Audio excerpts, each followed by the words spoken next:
How's it going, guys? It's me, the Techie Gamer, here with another video. Today's video is technically its own video, however, I would consider this as part 2 to the first video that I did. With that in mind, like the other, this is a price range, and also since most of the parts and components are from the previous part/video, I will only be discussing the parts that are different from the first. So if you do want to see the parts, the link is in the description, as well as if you want to know why I picked all the components, including the ones that I didn't mention in the video, you can see the other link, which will take you to my first video, in which you can understand the rest of the components. Anyways, today's build is the best $1,800 PC, or I guess for the range, best $1,400 to $1,800 PC build. Obviously, the highest price represents the whole shebang with the monitor and other stuff that the normal builds don't usually have. So, just before we get started, I just want to tell you that the price may vary over time, meaning that the price will decrease or increase, mainly decrease because Christmas is coming around and Black Friday. So to begin with, instead of the previous i5 6600K, we'll be replacing the whole Skylake side of things with an awesome i7 4790K. Like I said in my previous video, by doing this we are giving up the Skylake architecture and I suppose future-proofing, or what I like to call it, future compatibility, but that is what this part 2 build is. It's more for people who really want the extra performance, and on editing side of things, hyperthreading. And they need it now, god dang it!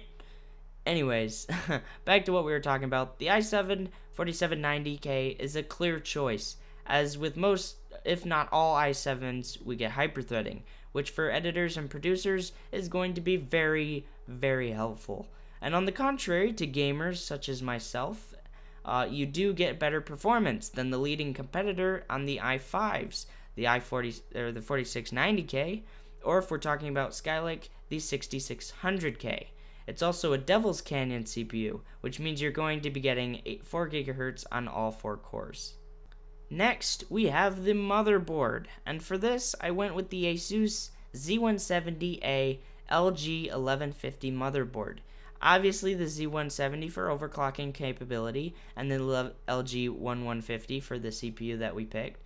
I will be honest, I wasn't too positive on Asus, considering when I was searching for motherboards when I was doing Skylake, a lot of the boards that I found just didn't offer a whole lot and weren't up to standard. But when it came up to this one in the build, I was very impressed. It's got two-way SLI and Crossfire support, as well as RAID for those who plan to have multiple storages.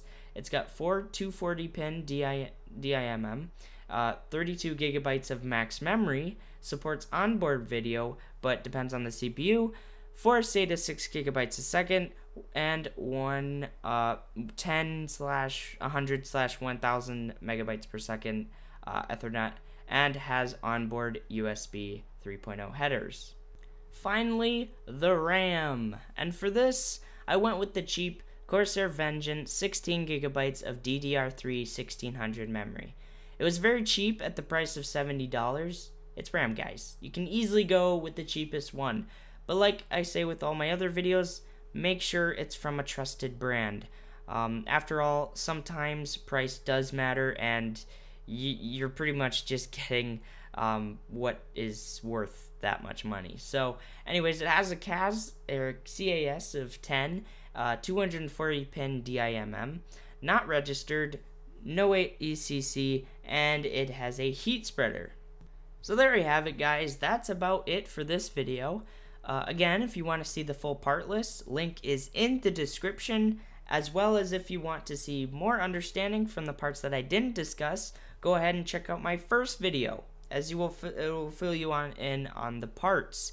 That link is also in the description. Anyways, guys, thanks for watching, everyone, and I will see you guys in the next one. Peace.